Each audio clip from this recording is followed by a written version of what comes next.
It has now been a few months since Donald Trump unpredictably won the US election. On that monumental day, people were baffled by the outcome since it ran counter to most television polls from TV stations such as CNN. Why was Trump such a success? Some say it was his appeal to the middle class. Others say he was the lesser of two evils. However, I will be discussing one factor often overlooked: political correctness. That is, the blatant disregard for it. Let us first define political correctness. Merriam-Webster defines being politically correct as conforming to a belief that language and practices which could offend political sensibilities, as in matters of sex or race, should be eliminated. With the laudable concept, the idea of political correctness was aimed at the tolerance of different races, beliefs, and culture. However, an overdose has led to the discrimination of another group of people, those who can't speak their mind. A bill passed in New York has now allowed authorities to fine employers and landlords up to $250,000 for misgendering, or repeatedly and intentionally referring to people in any way other than their pronoun of choice. Attacks are also made on majority groups, often with the phrase, "check your privilege," when they make an argument that touches on race, sexism, or religion. And while it is noble to stand up for what one believes, shaming and attacking people for expressing even a small amount of discomfort with these new ideas is, essentially, depriving them of their freedom of speech. This then leads to Trump. When looking at what Trump says, it's easy to find many phrases that express derogatory or offensive ideas against a certain group of people. For those whose personal beliefs have been repressed and criticized for years now, Trump became a voice that was saying what they have only been able to think. Essentially, these people voted for someone who symbolized an end to political correctness.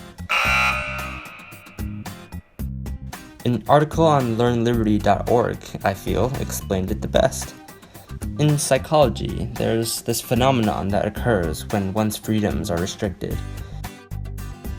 This phenomenon is that one will actually feel greater desire for that object in its prohibited form. For those who have watched Friends, it's Joey and the nanny.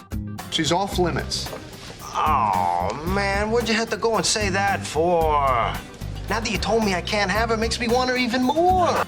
And in the case of political correctness, freedom of speech is restricted.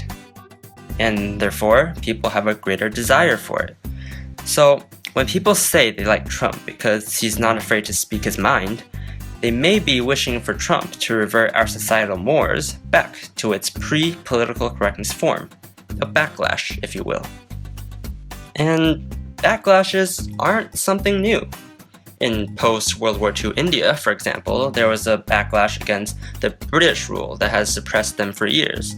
And in the US, there was a conservative backlash in the 1970s against the liberal 60s, the same 60s that saw the advancement of LGBT and women's rights, as well as large demonstrations against US involvement in Vietnam. In fact, in 1969, right at the turn of the decade, Richard Nixon called on the silent majority, defined as those who favored the war but was not vocal, to support him in his cause. Perhaps Trump has also called on the silent majority in his own way.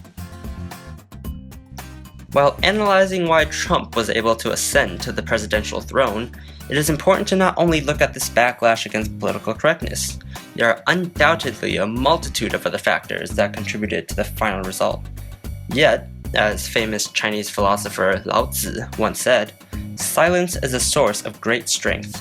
And perhaps it was Trump's call to this strength of the silent that made him so attractive to his supporters. If you liked our video, please hit like and share it for us. And if you're on YouTube, please subscribe here or here. Thank you.